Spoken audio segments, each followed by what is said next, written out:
To use the digital key holder update tool, go to the URL provided by Client Services. For digital key holder update only access, select Login via email access. Complete the required fields. Be sure to provide a business email address that includes your company domain, not a personal address using providers such as Gmail or Yahoo. Then select Register. A message will be sent to the email provided. Be sure to check junk or clutter folders if it does not appear within 5 minutes of registration. Select the link to be taken to the digital key holder update. You will be prompted to enter your store number, and from there may proceed with key assignments. To begin, find and select the keys you plan to work with. If the key selected is not going to be assigned, but rather needs to be taken out of circulation, select the Change Key Status checkbox.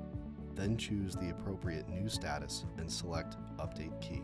If the selected key is already assigned and a receipt is being collected, select Sign Receipt for current owner. To assign the selected keys, you may select Search by Employee ID, Assign to Location, or Search Employees by name to be assigned to.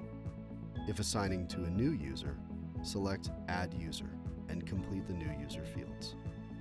Select Assign Keys.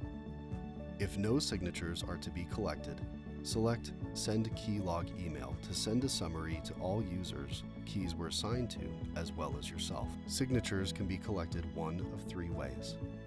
By selecting Request e-signature, requests can be sent by text message or email. Or if the new key holder is present, select Sign Key Receipt. Once a signature is collected, whether remote or in person, the key receipt may be displayed for final review and approval by selecting Preview, then Save Receipt, or Save Without Preview to complete.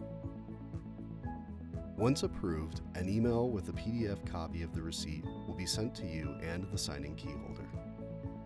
If more keys are to be reassigned, select Reset Form.